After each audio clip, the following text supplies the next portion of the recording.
Hey guys, Stephanie here from the Getaway gang, and I'm here to talk to you about things you definitely do not want to pack when you're going on a cruise, unless you don't mind them being confiscated for the duration of the trip, or maybe forever.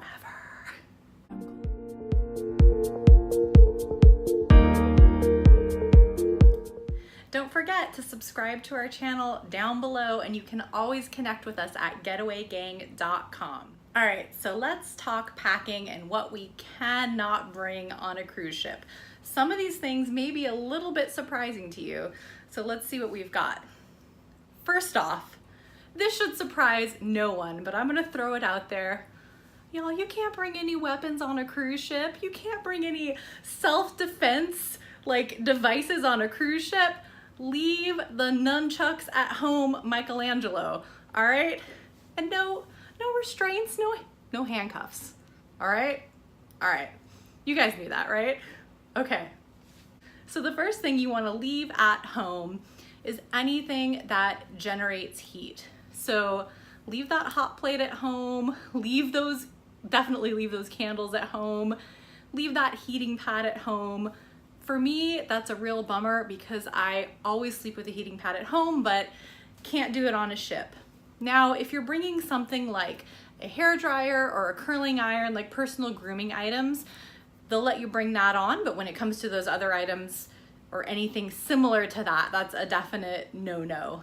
So the next thing that might get confiscated from your luggage until the end of a cruise is either an extension cord or an outlet strip. So the main thing on that is that you need to get something that does not have surge protection when you're on a ship.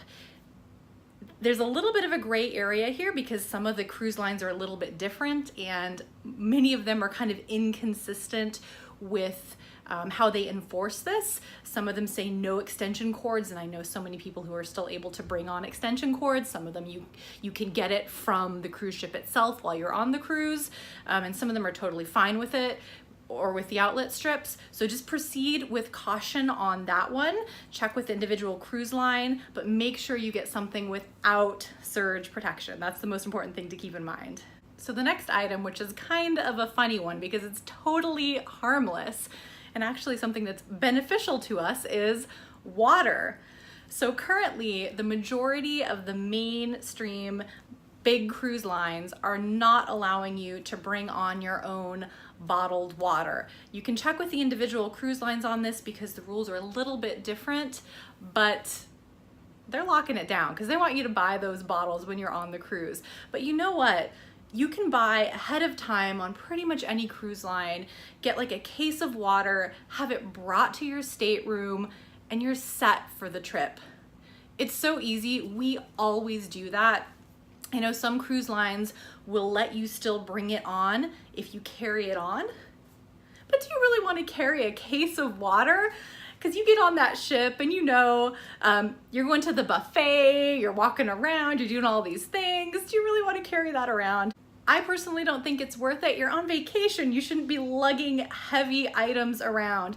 So just get that case of water, or in some cases, if you have the beverage package, that's all you need. You're good to go.